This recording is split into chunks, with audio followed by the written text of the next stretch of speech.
Tuhannya mengatakan ketika hati kamu percaya Tuhan yang orang Kristen itu mampu menyembuhkan, kamu akan sembuh saat ini juga. Hamba Tuhan mengatakan seperti itu. Saya tidak bisa, yang kelihatan hanya tulisan Bismillah itu semakin saya memaksa untuk memandang Tuhan itu seperti apa, wajah Tuhan seperti apa, salib itu seperti apa. Tulisan Bismillah itu semakin besar di hati saya, di mata rohani saya, dan tulisan Allah Akbar itu semakin besar, dan semakin saya memaksa saya tidak bisa. Saya tidak tahu Yesus itu siapa, apa sih yang Yesus punya sehingga Yesus itu mampu melakukan banyak hal dalam kehidupan anak-anak Kristen pada waktu itu. Ketika saya didoakan oleh hamba Tuhan, saya akan mengikut Kristus, saya akan menjadi orang Kristen.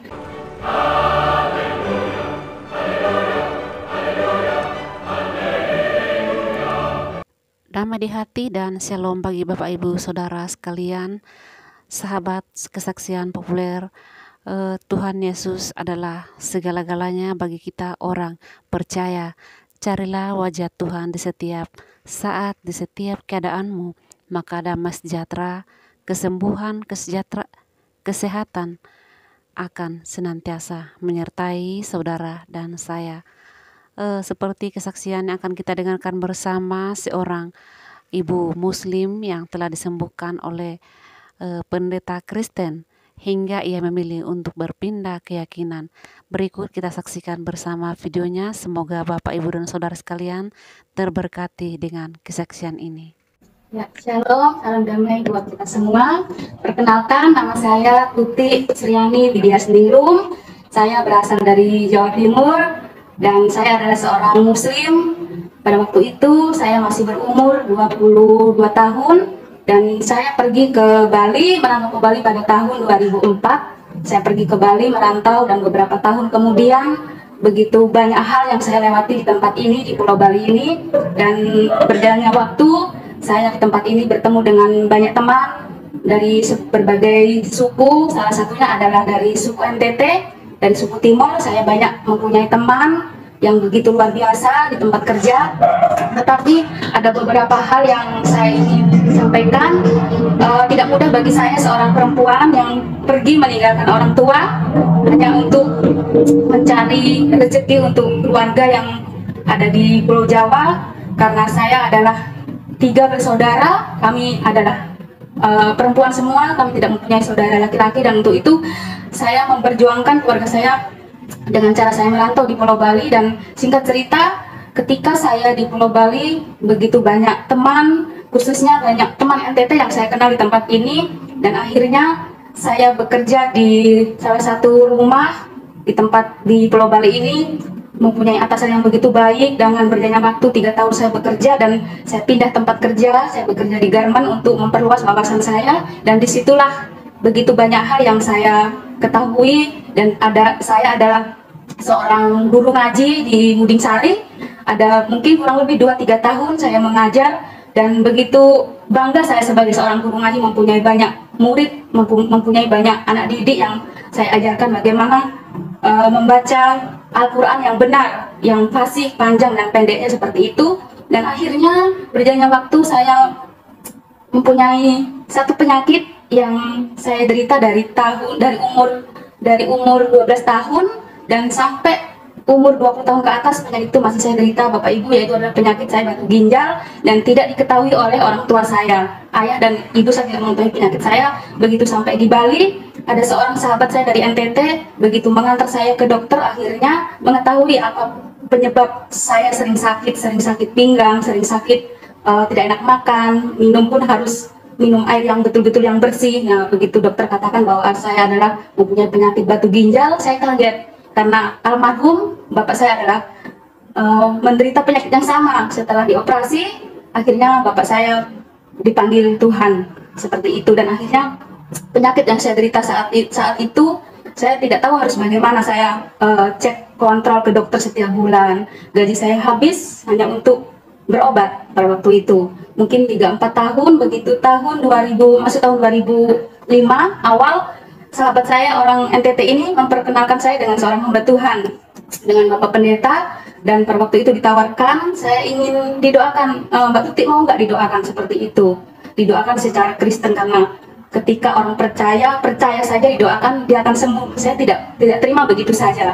Saya tolak saran dari sahabat saya ini, dan akhirnya beberapa hari kemudian datang lagi beliau dan saya ditawarkan kembali untuk didoakan oleh hamba Tuhan. Saya tidak mau. Pokoknya saya harus berobat, harus ke dokter setiap hari. Saya harus kontrol karena dokter memvonis saya harus dioperasi seperti itu. Jadi saya bekerja sebagai seorang karyawan di salah satu garmen di Pulau Bali ini. Saya mengumpulkan dana, tapi tidak sampai dengan dokter yang disampaikan kepada saya harus sekian juta saya harus dioperasi. Ya harus kemana? Saya adalah seorang anak yang dari keluarga yang tidak mampu, dan akhirnya uang saya habis tiap bulan saya hanya untuk berobat. Akhirnya permintaan ketiga sahabat saya ini menawarkan saya, coba saja Mbak Tuti, didoakan oleh hamba Tuhan, siapa tahu kalau memang Tuhan berkehendak akan sembuh. Akhirnya saya sudah mengalah, saya sudah kehabisan akal lagi. Daripada uang saya habis setiap bulan saya untuk berobat dan check up terus ke dokter, akhirnya saya ambil keputusan, oke, saya mau didoakan, asalkan saya sembuh saya akan mengikut Kristen. Pada waktu itu saya sampaikan seperti itu ke teman sahabat saya dekat ini, dan akhirnya hamba Tuhan ini datang ke kos-kosan saya. Pada waktu itu hambanya berdoa, saya disuruh tutup mata, Tuti pandang salib Tuhan, pandang wajah Yesus. Saya tutup mata dan saya tidak bisa membayangkan pada waktu itu seperti apa, Tuhan itu seperti apa. Saya tidak mengenal, tidak tahu Tuhan itu seperti apa pada waktu itu. Tetapi hamba Tuhan ini mengatakan, ketika hati kamu percaya Tuhan yang orang Kristen itu mampu menyembuhkan, kamu akan sembuh saat ini juga. Hamba Tuhan ini mengatakan seperti itu. Saya tidak bisa yang kelihatan hanya tulisan Bismillah itu. Semakin saya memaksa untuk memandang Tuhan itu seperti apa, wajah Tuhan seperti apa, salib itu seperti apa. Tulisan Bismillah itu semakin besar di hati saya, di mata rohani saya, dan tulisan Allahu Akbar itu semakin besar, dan semakin saya memaksa saya tidak bisa. Akhirnya hamba Tuhan ini tidak memaksa saya pada waktu hari pertama. Di hari kedua saya tetap kekeh dengan pendirian saya, karena ketika hamba Tuhan itu mengajak saya untuk menutup mata, saya diajak berdoa di dalam nama Tuhan Yesus. Tetap hati saya tidak mampu untuk memandang salib Tuhan. Saya tidak bisa, karena saya berpikir, apakah saya ini bisa sembuh dengan penyakit yang saya derita sekian tahun. Dan akhirnya hamba Tuhan ini menasihati saya, tidak ada yang mustahil bagi Tuhan. Tuhan mampu mengerjakan apa yang anaknya minta, seperti itu pada waktu itu. Dan akhirnya saya berdoa sungguh-sungguh, saya menyerahkan hati saya betul-betul kepada Tuhan, sekalipun waktu itu saya tidak tahu Yesus itu siapa. Apa sih yang Yesus punya sehingga Yesus itu mampu melakukan banyak hal dalam kehidupan anak-anak Kristen pada waktu itu.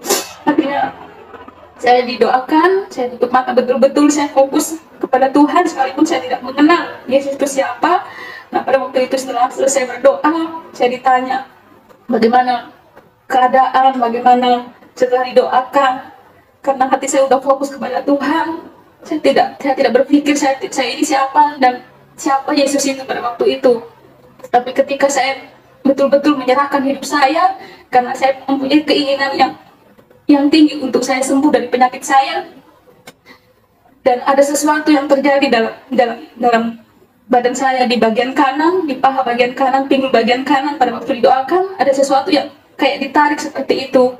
Nah, ketika saya disuruh bangun, saya bisa bangun pada waktu itu juga dari tempat saya berbaring. Saya bisa bangun, saya bisa berdiri, dan disitulah saya masih belum paham kalau Tuhan itu sudah bekerja buat saya.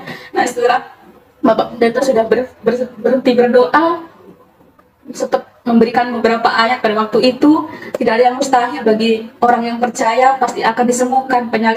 Segala penyakit akan mampu disembuhkan oleh Yesus, seperti itu. Jadi setelah berdoa, saya mengalami beberapa hal di dalam tubuh saya, dan 3 hari kemudian setelah saya didoakan, saya check up ke dokter yang biasa saya datang. Setelah itu dokter menyatakan, Mbak Tuti harus dirangsang hari ini karena beberapa minggu kemudian harus mempersiapkan diri untuk dioperasi. Pada waktu itu saya sempat bimbang, saya sempat berdoa dalam hati. Saya bilang pada waktu itu saya nggak bisa bilang ya Tuhan, saya nggak bisa. Saya cuma bilang, ya Allah, bisa nggak penyakit saya ini sembuh? Saya bilang begitu dalam hati saya. Terus saya kayak kayak mau ngomong lagi, Tuhan sembuhkan penyakit saya yakin Tuhan mampu menyembuhkan seperti itu dalam hati saya. Ketika saya masuk ruangan dokter, saya di ronsen dan saya tidak habis pikir dalam ginjal saya itu yang dikatakan ada batu 2 yang menempel di dalam ginjal saya itu pada waktu drops itu sudah tidak ada lagi, sudah hilang. Tidak hanya saya, tetapi dokter yang menangani saya pun juga heran. Dan beberapa minggu yang lalu di ronsen ginjal itu ada 2 batu yang menempel, warna hitam dan putih, yang tidak terlalu putih seperti putih tulang seperti itu. Dan saya tidak habis pikir pada waktu itu batu itu bisa hilang. Dokter sempat nanya, Mbak Tuti mau konsumsi minuman apa? Saya bilang saya tidak minum obat apa-apa yang selain dokter berikan. Tetapi saya sempat menceritakan ke dokter itu bahwa saya ada hamba Tuhan yang mendoakan saya 3 hari sebelum saya datang cek ke sini. Dokter saya bilang seperti itu. Oke lah, mungkin ini mujizat Tuhan buat Mbak Tuti secara pribadi. Jadi tidak jadi dioperasi, dan pada waktu itu juga saya pulang ke kos itu, saya bingung, saya bilang kok batunya kok bisa hilang, kemana saya gitu. Sedangkan keadaan saya sudah mulai membaik, dan ketika saya duduk di Garmen, saya bekerja, duduk 8 jam, saya pulang pun tidak merasakan sakit apapun. Nah, di situ mulai saya berpikir apakah betul, ternyata betul Tuhan yang orang Kristen yang disebut Yesus itu mampu menyembuhkan penyakit saya. Nah, disitulah saya mulai berpikir, saya menepati janji saya dengan sahabat saya dekat ini, bahwa ketika saya didoakan oleh hamba Tuhan, saya akan mengikut Kristus, saya akan menjadi orang Kristen. Nah, saya tepati janji saya, dan pada waktu itu saya pertama kali diajak sahabat saya ini pergi ke gereja untuk mengikuti ibadah remaja, ibadah pemuda. Di hari pertama saya masuk ke gereja, ke gedung gereja, saya kayak merasakan hal-hal yang aneh lagi. Kok nggak enak masuk di dalam gereja, kok rasanya padahal AC-nya full, tapi saya merasakan kepanasan. Saya pergi keluar ke parkiran, duduk lagi, dan ada anak Tuhan bertanya, kenapa mbaknya ada di sini? Saya bilang, saya nggak enak di dalam ruangan itu, tidak enak. Saya pengen keluar aja, masuk aja, tidak apa-apa mbak, sekalipun masih baru, mungkin masih menyesuaikan diri. Saya masuk kembali, dan ada sesuatu yang apa terjadi dalam diri saya. Saya tuh kayak rasanya kayak gimana? Saya ke gereja, tapi pakaian saya tidak sesuai dengan teman-teman saya, tidak sama. Saya berjilbab, saya pakai pakaian panjang-panjang semua. Saya melihat teman saya semua pada pakai celana, pakai kaos, tapi pakaian saya berbeda sendiri. Itu yang membuat saya kayak aneh. Jadi saya keluar masuk gereja. Akhirnya besoknya sahabat saya ini, bisa nggak Mbak Tuti melepas jilbabnya seperti itu. Saya masih belum mau melepaskan jilbab saya, dan saya tetap mengajar seperti biasa. Tetapi ketika saya masuk masjid, saya juga tidak tenang hati saya tidak enak, hilang fokus, selalu salah apa yang saya sampaikan kepada murid-murid saya. Akhirnya karena sudah beberapa kali terjadi seperti itu, akhirnya saya mengundurkan diri, saya izin dengan atasan saya, dengan ustadz saya izin, saya tidak bisa mengajar lagi karena beberapa hal seperti itu. Saya tidak menyampaikan apa yang menjadi alasan saya sebenarnya. Setelah itu saya belajar, Bapak Ibu, saya belajar melepas jilbab saya, meninggalkan jilbab saya, karena setiap kali saya bekerja di tas saya itu selalu ada Al-Quran kecil. Nah, itu saya bawa setiap kali saya habis sholat duhur, sholat maghrib, sholat isya, sholat subuh, saya selalu baca Al-Quran itu, apapun ayatnya saya selalu baca. Tetapi pada waktu itu saya belajar melepaskan jilbab saya belajar melepaskan Al-Quran saya. Tidak begitu mudah buat saya untuk melepaskan begitu saya, tetapi saya berusaha. Karena apa? Tuhan Yesus sudah mampu menyembuhkan penyakit saya, jadi saya harus berkomitmen, betul-betul berterima kasih, imbal balik kepada saya dengan Tuhan. Tidak mudah bagi saya untuk berpakaian seperti layaknya teman-teman remaja saya, teman-teman muda saya, pakai kaos. Dan hari pertama saya membuka kerudung saya, ketika leher saya ketiup angin, saya merasa geli, merasa tidak enak. Berpakaian kaos pun juga beberapa minggu atau beberapa bulan baru saya bisa menyesuaikan diri. Dan begitu saya terjun di dunia saya bergaul dengan sahabat-sahabat saya ini yang orang-orang Muslim, teman-teman saya yang dari Pulau Jawa itu pada kaget, kenapa sekarang tidak berjilbab lagi, kenapa sekarang sudah tidak mengajar lagi. Akhirnya disitulah saya jujur, saya bercerita bagaimana saya melepaskan kerudung saya, bagaimana saya melepaskan semuanya. Dan sempat saya dijauhin beberapa sahabat saya, tetapi saya tetap bersikukuh untuk saya mengikut Kristus pada waktu itu.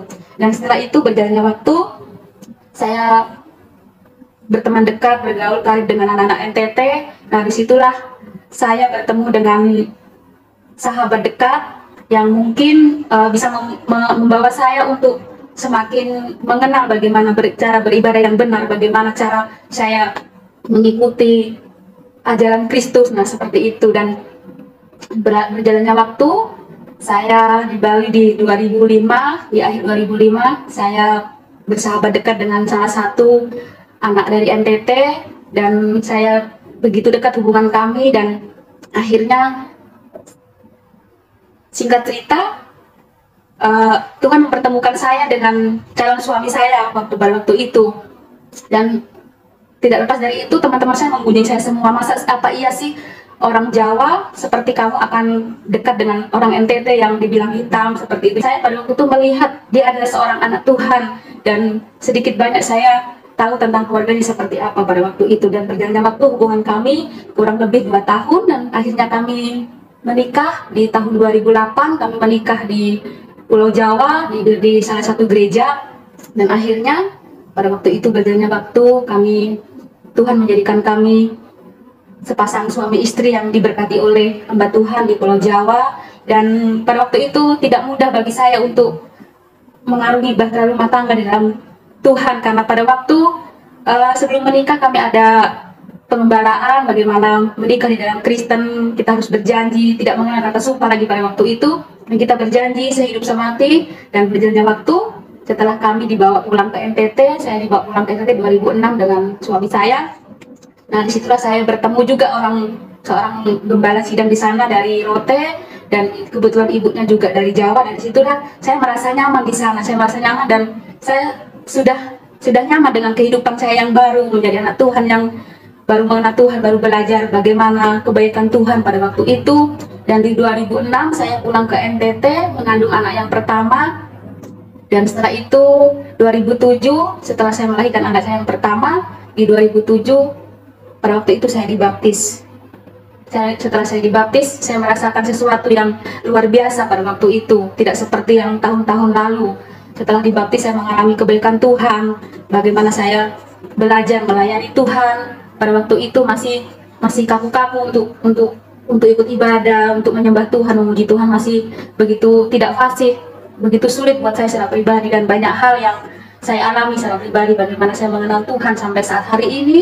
Dan saya sudah dikaruniai 2 orang anak pertama putri, dan anak yang kedua adalah seorang anak laki-laki. Begitu luar biasa Tuhan memberkati rumah tangga kami dalam perjalanan kehidupan kami untuk saya mengikuti Tuhan. Dan tidak mudah bagi saya secara pribadi melayani Tuhan dengan sungguh-sungguh. Ada banyak hal yang Tuhan izinkan terjadi dalam kehidupan saya secara pribadi, bagaimana kehidupan saya adalah seorang yang dari latar belakang seorang muslim, dan begitu masuk di dalam keluarga kerajaan Tuhan.